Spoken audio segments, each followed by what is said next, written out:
Eee, jadi yang menjadi data mereka itu meliputi raw datanya itu meliputi kartu tanda mahasiswa, media sosial, sistem manajemen pembelajaran, sensor, sistem informasi mahasiswa. Nah, setelah itu ketika raw data itu sudah dikumpulkan,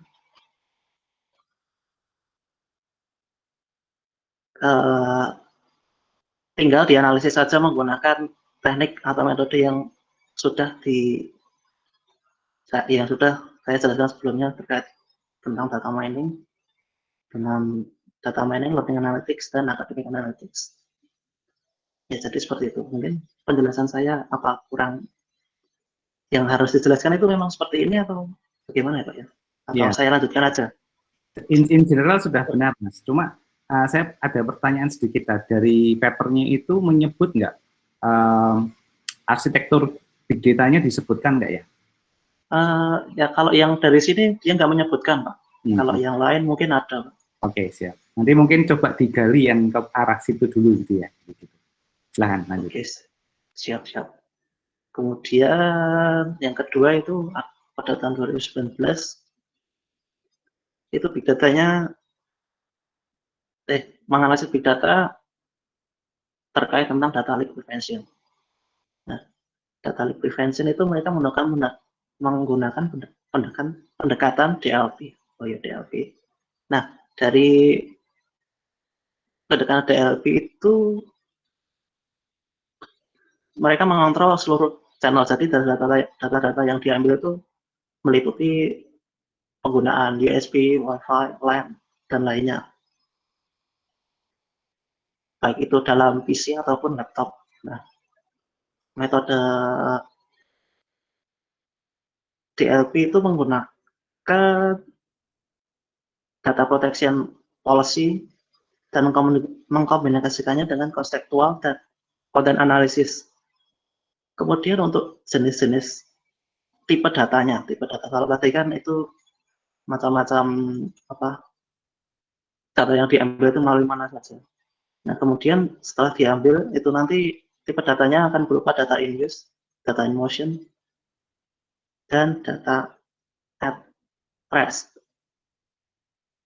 Dan nantinya akan digunakan sebagai kontrol, block, log, dan lainnya. Kemudian yang ketiga itu terkait tentang medical service system dalam big data teknologi. Nah, big datanya dia itu arsitekturnya menggunakan BDMSP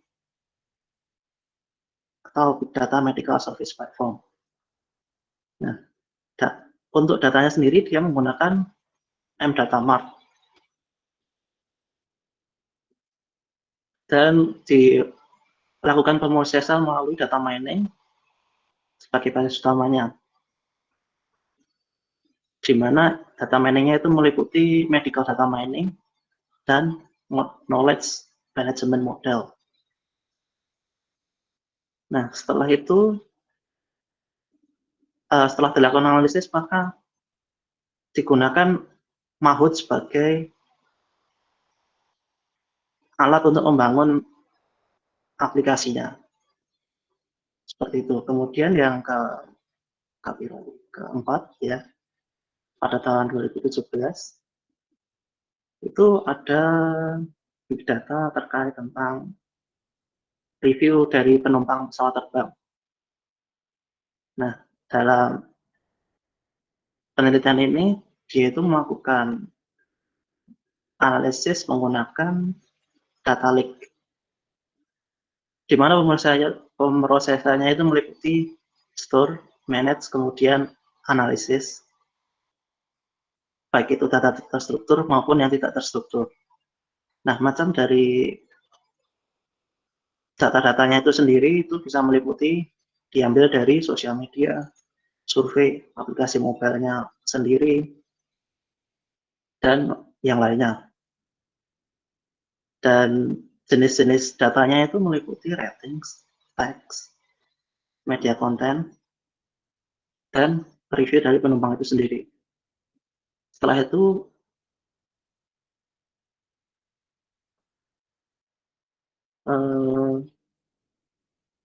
dilakukan analisis menggunakan review analytics workbench,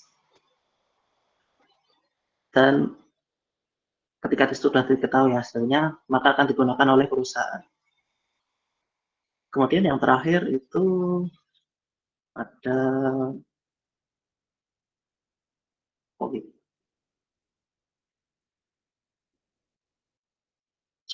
oh ya, ini analisis big data terkait tentang asuransi, klaim asuransi. Nah, dalam klaim asuransi itu dia itu menggunakan metode InfiniSpan, di mana untuk pemrosesannya itu nanti pihak asuransi mengumpulkan data dari rumah sakit terkait dengan orang yang mau klaim asuransi tersebut, dan dibantu untuk analisis datanya itu nantinya menggunakan MapReduce. Setelah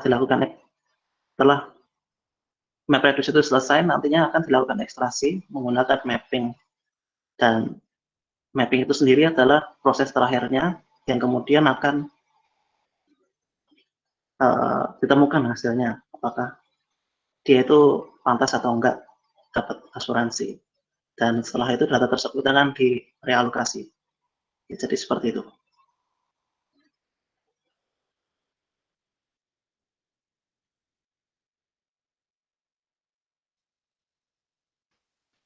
Oke, mantap. Oke, Mas Fitra, ini kalau dari paper-paper yang dihasilkan ditemukan ini, mostly dia spesifik purpose ya berarti ya. Kan beberapa hanya istilahnya passenger review gitu ya. Iya, Pak. Kemudian ada health gitu ya, jadi gitu. Oke. Ya sebenarnya nanti kita bisa comparing ini ya, kalau nanti dalam konteks ini sebenarnya nanti tolong dikembangkan ya teman-teman juga, karena nanti di Meet itu sebenarnya kita mengolah data dari hasil yang dibuat per milestone ini. Jadi misalnya semacam ini, misalnya tolong ya di ini yang Manoj Kumar ini ya, in health gitu. Jadi nanti kita bisa nggak mengidentifikasi sebagai seorang data scientist itu purpose-nya apa? Berarti kan purpose-nya pada in health insurance ya, analytics gitu ya.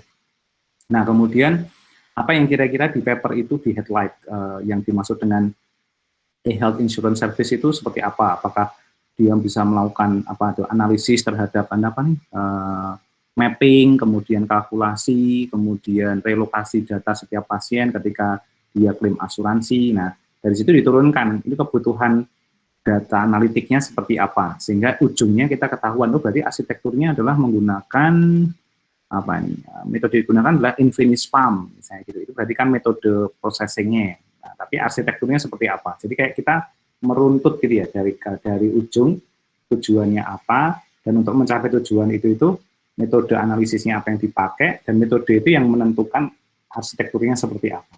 Nah, ini juga untuk membantu teman-teman kalau tesis itu.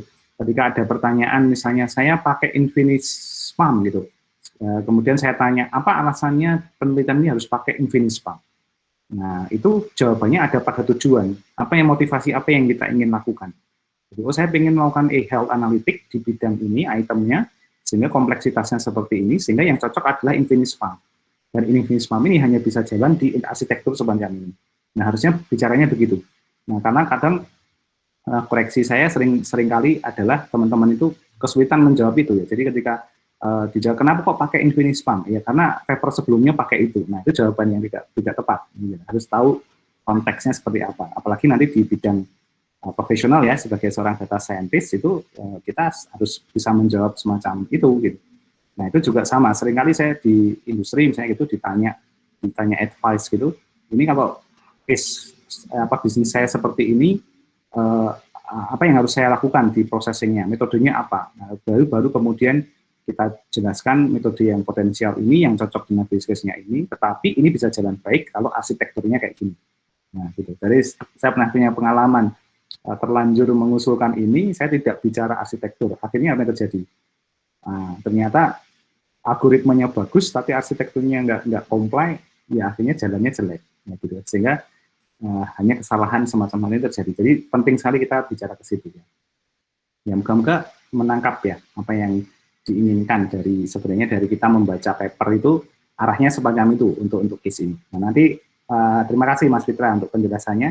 Nanti masukan saya dikembangkan lagi semacam itu ya. Nanti untuk disiapkan ke kemana ke mid-sem-nya. Jadi nanti bahan ini jangan sampai hilang karena ini akan menjadi bahan masing-masing mid-sem. Gitu ya.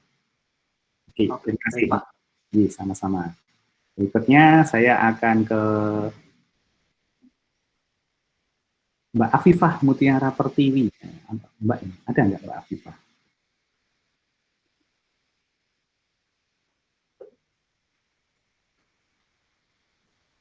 Monitor?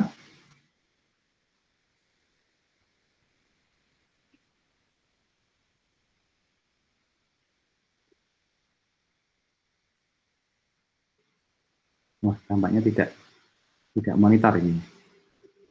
Kalau ada kesulitan tertentu di koneksi, putus-putus, oke. Kita skip dulu Mbak, kalau putus-putus, nggak apa-apa. Kemudian, mungkin Mas Harun, nama paling singkat di kelas ini. Mas Harun, monitor? Ya, Pak. Ya, ya.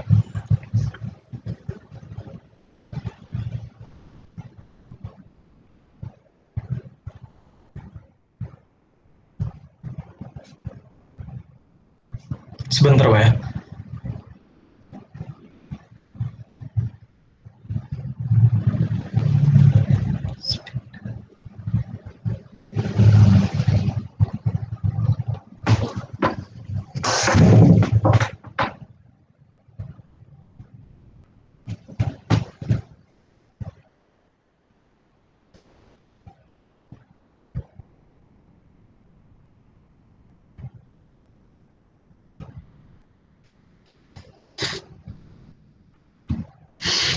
Iya, sebelumnya di sini saya akan menjelaskan beberapa terkait tentang arsitektur big data. Yang pertama itu tentang MDFS atau Mimic Defense Theory Based Architecture for Distributed File System. Ini penulisnya terdapat 1, 2, 3. Xin Lin, Kaden Lin, Han Shu, dan Xin Yang, dan Hui Li. Terus itu penerbitnya itu IEEE yang dipublikasikan pada 15 Januari 2018. Pertama itu tujuan dari penelitian ini adalah sebuah teori atau mimic defense yang tertulis di jurnalnya. Berbasis arsitektur untuk DFS atau Distributed File System dengan kemampuan untuk meningkatkan keamanan data. Jadi sekilas reviewnya itu DFS itu terdiri dari beberapa cluster, yaitu pertama cluster client, cluster metadata, cluster penyimpanan, dan modul manajemen. Kemudian jadilah sebuah cluster MDFS yang terdiri dari berbagai distribusi file system penyimpanan seperti NAS, SAN, HDFS, dan CHEPS, dan lain-lain. Sebagai gantinya dari suatu jenis struktur, sebuah cluster penyimpanan diberi nama Heterogeneous Storage Entity atau HSE. Jadi tujuannya itu nanti data itu disimpan secara acak di beberapa entitas penyimpanan yang sesuai, kemudian status data itu diubah secara dinamis, sehingga jika terjadi serangan menuju data, kemudian status data akan diubah sebelum penyerang menemukan lokasi data. Jadi tujuan dari MDFS itu adalah seperti penangkal dari serangan-serangan hacker gitu Pak.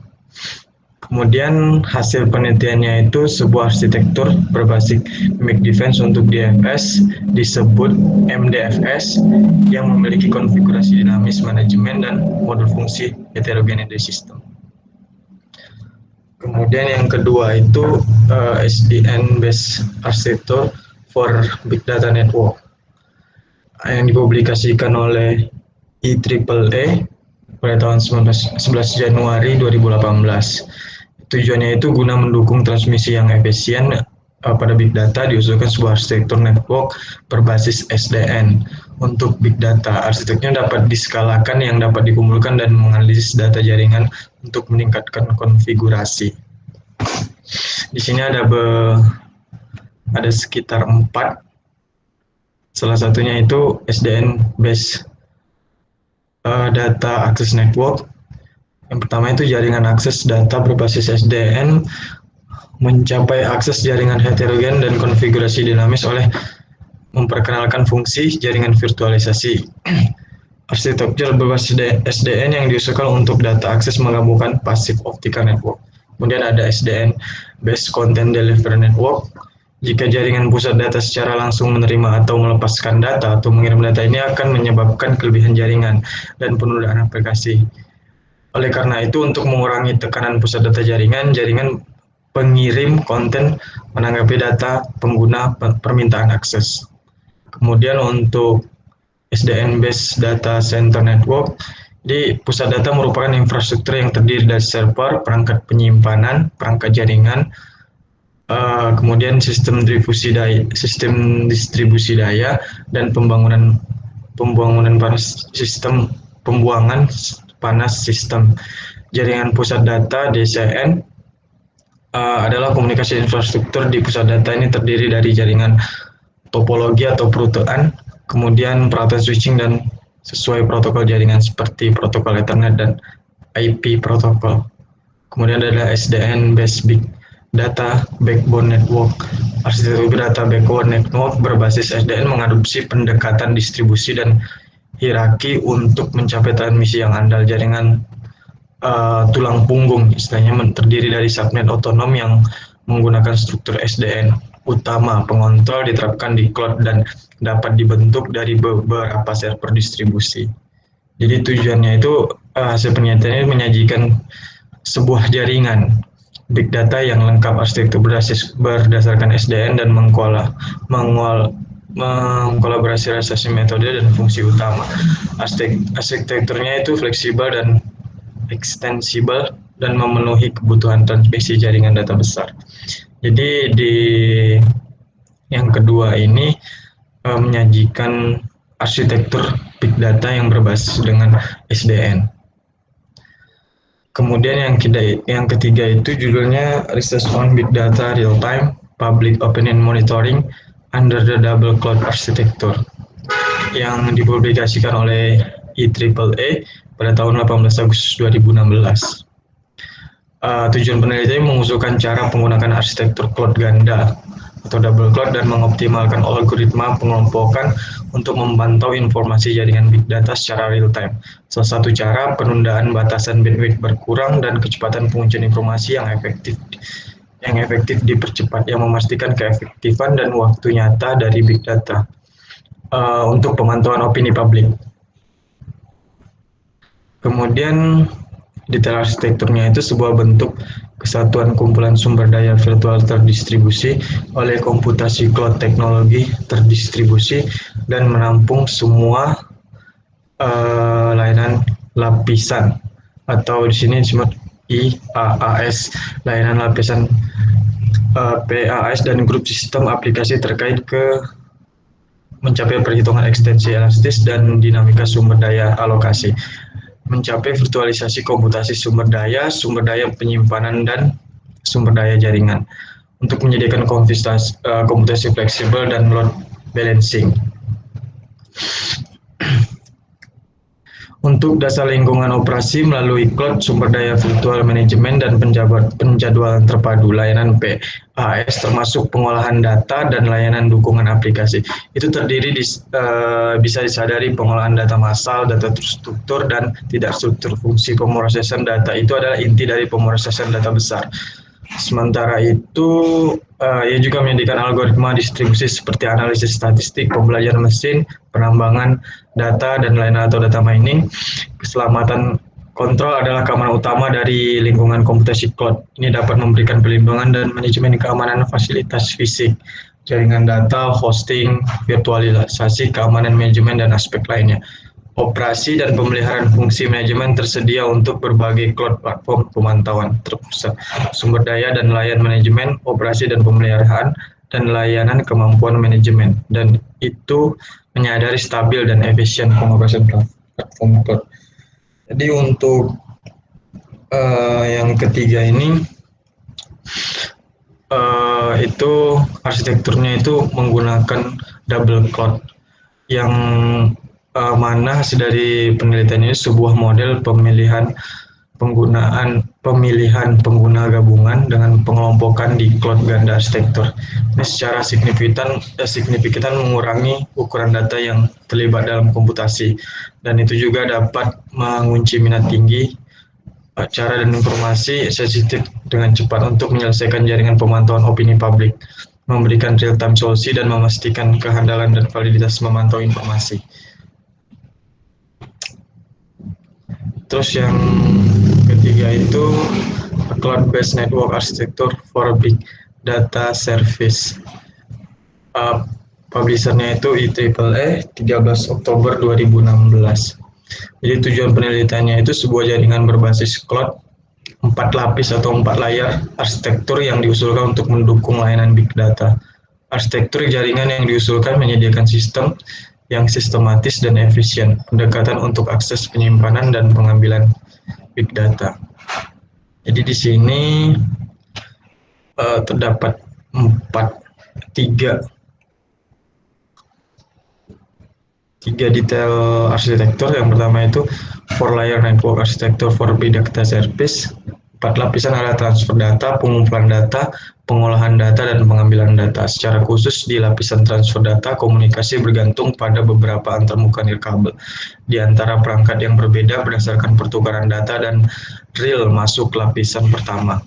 Protokol routing yang efisien dapat dirancang demikian untuk mengumpulkan kumpulan data besar melalui gateway dalam data lapisan koleksi. Kemudian itu ada Cloud-Based Network Architecture for Big Data Service, yaitu mengusulkan data dari masing-masing jaringan sensor nirkabel atau disebut sini WSN. Pengumpulan data ini dibatasi oleh kebijakan pengumpulan data tertentu. Data yang dikumpulkan dikirim dari titik akses masing-masing, akses point dari WSN ke GW itu melalui tautan nirkabel atau jaringan nirkabel. Kemudian ada closer log the network architecture for data collection. Seperti yang disebutkan sebelumnya, layanan big data mengandalkan data yang efisien, pendekatan koleksi manfaat besar dari layanan big data, dan panggilan untuk perutaan yang kuat dan diskalakan, andal dan hemat energi, protokol untuk mendukung pengumpulan data, perutaan lebih rendah power, dan lossy dari internet engineering. Kemudian hasil penelitiannya mengusulkan arsitektur jaringan 4 lapis untuk layanan big data, menggambarkan struktur proses terlibat dalam big data. Layanan big data selain itu, protokol dan algoritma diperkenalkan yang dapat dikembangkan untuk masing-masing lapisan. Makanya telah mempresentasikan arsitektur umum big data, analisis dan layanan data, dan menggambarkan persyaratan dukungan komunikasi serbaguna dengan pengenalan mendetail arsitektur jaringan 4 lapis yang diusulkan, termasuk data transfer, pengumpulan data, pengolahan, dan pengambilan data. Kemudian yang terakhir itu novel SDN, Based IoT Architecture for Big Data. Jadi di sini mengusulkan arsitektur IoT, tapi berbasis SDN juga. Kemudian detail arsitekturnya itu yang pertama itu gateway layer. Lapisan ini termasuk gateway yang bertanggung jawab untuk meneruskan paket yang dihasilkan oleh perangkat S atau ke internet. Kemudian ada lapisan jaringan. Di lapisan ini paket-paket yang ditentukan untuk mengirimkan ke internet di lapisan gateway ditangani dan diarahkan oleh lapisan ini. Kemudian ada lapisan aplikasi. Lapisan ini mencakup sistem pintar atau sistem cerdas, aplikasi, dan otomatisasi, dan data dirasakan oleh dievaluasi oleh aplikasi. Lapisan ini dibuat keputusan sesuai dengan tujuan, menentukan aturannya sesuai dengan kebijakan lapisan aplikasi. Dalam makalah ini juga telah diperiksa dan dipresentasikan tentang usulan arsitektur IoT berbasis SDN. Juga 4 lapisan file model yang diusulkan, yaitu persepsi gateway jaringan dan layanan mengontrol sebagai sublapisan. Dan lapisan aplikasi memiliki rinci dan dijelaskan kontribusi. Baru, ini kajian adalah untuk mengatasi masalah big data IoT dengan mengevaluasi kegunaan nilai yang dirasakan. Mungkin itu aja, Pak. Oke. Terima kasih. Wah, ini anu nih, sesuai ekspektasi ya. Jadi cukup detail dari sisi arsitektur ya. Nah, tinggal nanti di